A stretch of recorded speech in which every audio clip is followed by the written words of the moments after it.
The conquerors of the past, like the savages of our times, often had an additional task, in addition to seizing other people's lands. Somehow justify themselves to the concerned international community, explain why they encroached on someone else's property. Religion, culture, revenge, or the defense of the language bearer. Virtually every aggressor has tried in some way to mask the true cynical goal, wealth and vanity. But there are also honest conquerors in history who did not particularly care about looking for excuses. Conquistadors. These guys were not just unashamed of settling new lands, while incidentally killing and robbing the indigenous population. They were even proud of their own profession and often dreamed of it from childhood. Yes, in the early days, the conquistadors mumbled something about the great discovery of the New World. But quite quickly, all these expeditions smoothly reduced to a cynical, brutal robbery. Conquistadors are tourists of the 15th to 17th centuries, usually Spanish or Portuguese. Inspired by the discoveries of Columbus and others, they decided to take tours to unknown countries. It was not enough for these guys to admire the landscapes of newly discovered America.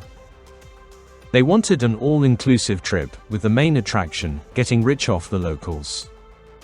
The indigenous people, though almost always vastly outnumbering the newcomers, likely couldn't defend themselves from tourists they saw as messengers of the gods. The fear of the natives of European guests can be understood. Ships sail to your shores, each the size of a dozen of your canoes. Iron people or monsters with unusual pale skin slowly land from them. The locals couldn't understand why they were wrapped in steel. They had not seen this before. And let's not even mention horses, war dogs, or firearms. The locals also were surprised the guests just killed enemies instead of capturing them for sacrifice. Illusions about a peaceful visit of newcomers were shattered almost immediately. Conquistadors often delivered ultimatums: convert to Christianity, swear allegiance to Spain, and so on. Of course, the indigenous people had no idea what the guests wanted from them. But their actions spoke for themselves. The conquistadors crushed idols and erected their own shrines in their place, putting an end to the chances of peace negotiations. Better equipped, better armed, and better organized invaders came up against the natives, whose advantages were their intimate knowledge of the terrain, familiarity with the local climate, and numerical superiority. For example, in the summer of 1520, in what is now Mexico, fewer than 1,000 exhausted conquistadors fought their way through the territory of the hostile Aztecs. Hell, not a hike.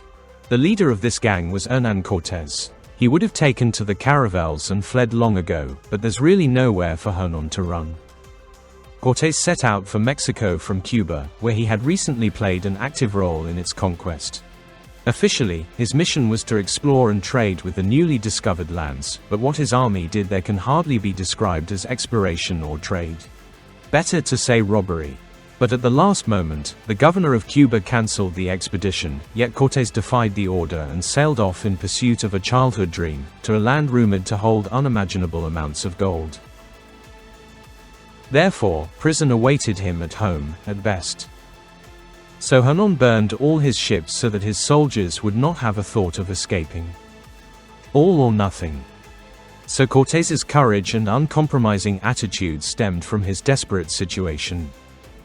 In Mexico, he would either get rich or die. Having met tens of thousands of Indians, several hundred exhausted Spaniards had no choice but to accept the battle. This decision is even madder given the case happened on a plain. Numerical superiority is usually crucial in such conditions, but the commander-in-chief of the conquistadors was able to turn the disadvantage of the landscape into an advantage. Free space allowed Spanish cavalry to roam fully. By the way, in total, there were barely 24 horses in Cortés's arsenal. But even this was enough to organize shock, fear and panic in the ranks of the Indians. Riders sliced through enemy redoubts. Sticks and arrows bounced off the conquistadors' armor. Indians saw horses for the first time when Europeans arrived. They first believed the animal and rider were a single creature, a real centaur. So forget about having a strategy against the cavalry. Natives couldn't approach riders with spears. The Spaniards flew wave after wave at the demoralized enemy. First from the front, then from the rear. Conquistadors dominated to the point they stopped killing everyone. They lined up the native leaders. Cortés personally killed the commander-in-chief of the Aztec army, Sahuaca. The result was a massacre, one of the most symbolic victories of the conquistadors, which became the true embodiment of the entire conquest of America. The Indians, however, were far from bowing their heads obediently. Cortés won this victory while fleeing Tenochtitlan, now Mexico City. Hernán learned about the city itself and its riches from Malinche. She was a girl from the Mayan tribes. She was among the 20 women that the Indians presented to Cortés in 1519 for reconciliation. Malinche made an amazing career, quickly changing her status from a gift to the beloved commander-in-chief, translator, diplomat, and even advisor. From the riches of Tenochtitlan they saw, Cortés's boys were simply dizzy. Moctezuma II supposedly let the Spaniards in and gave them gold to learn their weaknesses. The plan turned out to be so-so. Why limit yourself to donated gold if you can steal even more? Like the motto of the conquistadors, Cortés and his men eventually captured Moctezuma, hoping to force the rest of the Aztecs into submission. But the Indians killed their unfortunate ruler themselves and almost got Hernán. He fled with a small detachment, which was enough to win the Battle of Otumba we mentioned earlier. So despite their strong spirit, the Aztecs were paralyzed by fear. Firearms, previously unknown animals and ammunition of the conquistadors were terrifying. War dogs held a special place among the Native Americans' nightmares. The Spaniards brought them. The animals had already proven themselves well in battles in Europe. But there were embarrassments. In war, they often didn't know who was friend or foe. So, they sometimes attacked their own campmates. In the war with the Indians, such nuances did not arise. The enemy was too different from their own. The Indians' paint also had a pungent odor. So in America, dogs have become a super effective weapon. Locals' primitive armor offered no bite protection. Also, dogs could sense ambushes or catch fugitives. And animals have become a real psychological weapon, an element of torture. Columbus also brought dogs to the New World at the end of the 15th century. The armadillo dogs literally tore apart all enemy uprisings. The most famous conquistador dog was Becerrillo, which translates as calf.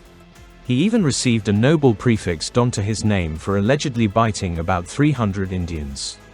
Having fully realized the total superiority in military means, Cortés' conquistadors soon returned to Tenochtitlan with a clear goal: to loot everything valuable from the city while capturing or destroying the Aztec capital. This time, Hernán prepared well, received support from his native lands and negotiated with the Indian tribes that the Aztecs oppressed until the arrival of the Europeans. An army of over 200,000, with cannons, cavalry, and specially built brigantines to approach the city by water, advanced on Tenochtitlan's defensive redoubts. The invaders could only get to the capital by the dams, so the cavalry was somewhat out of the game. 16 cannons came to the forefront. Cortés deprived the Aztecs of water, but a swift victory remained elusive. The Aztecs defended for over 70 days but couldn't hold out. They surrendered Tenochtitlan. The powerful Aztec Empire was destroyed by a conquistador who arrived on foreign soil with only 1,000 soldiers. Firearms, iron armor, tamed horses and dogs, and European viruses, to which the locals had no immunity, really made gods of war out of the conquistadors. Often they won battles with almost no casualties for their own camp.